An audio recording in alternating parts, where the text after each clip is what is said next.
क्या आपने कभी सोचा है कि गर्मी लगते ही या मेहनत करने पर हमारे शरीर से पसीना क्यों निकलने लगता है?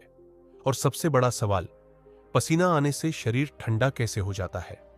असल में पसीना आना हमारे शरीर की एक बहुत ही स्मार्ट और जरूरी प्रक्रिया है। जब हमारा शरीर गर्मी, एक्सरसाइज, बुखार या किसी मेहनत की वजह से ज्यादा गर्म हो जाता है, तो शरीर के अंदर का तापमान बढ़ने लगता है।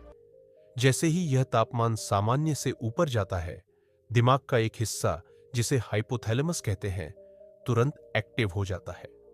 हाइपोथैलेमस हमारे शरीर का तापमान नियंत्रक होता है। यह दिमाग से संकेत भेजता है कि अब शरीर को ठंडा करने की जरूरत है।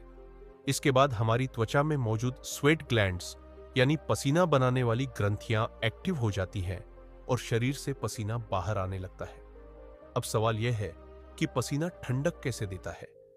पसीना असल में पानी होता है, जिसमें थोड़ा सा नमक और मिनरल्स मिले होते हैं। जब यह पसीना हमारी त्वचा की सतह पर आता है और हवा के संपर्क में आता है, तो वह धीरे धीरे वाष्प एवापोरेशन बनकर उड़ने लगता है। इस वाष्पीकरण की प्रक्रिया में पसीना शरीर की गर्मी को अपने साथ ले जाता है।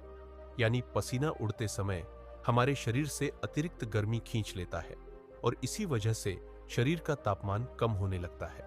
यही कारण है कि पसीना सूखते ही हमें ठंडक और राहत महसूस होती है।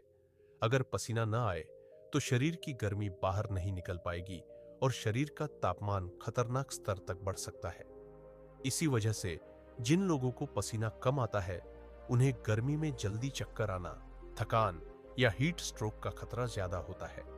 एक दिलचस्प बात यह भी है कि नमी वाले मौसम में हमें ज्यादा गर्मी क्यों लगती है, क्योंकि जब हवा में नमी ज्यादा होती है तो पसीना ठीक से उड़ नहीं पाता। पसीना शरीर पर ही जमा रहता है और ठंडक नहीं मिल पाती। इसलिए पसीना आना कोई कमजोरी नहीं, बल्कि यह हमारे शरीर का नेचुरल एयर कंडीशनर है। जितना सही पसीना आएगा, उतना ही शरीर खुद को सुरक्षित और ठंडा रख पाएगा।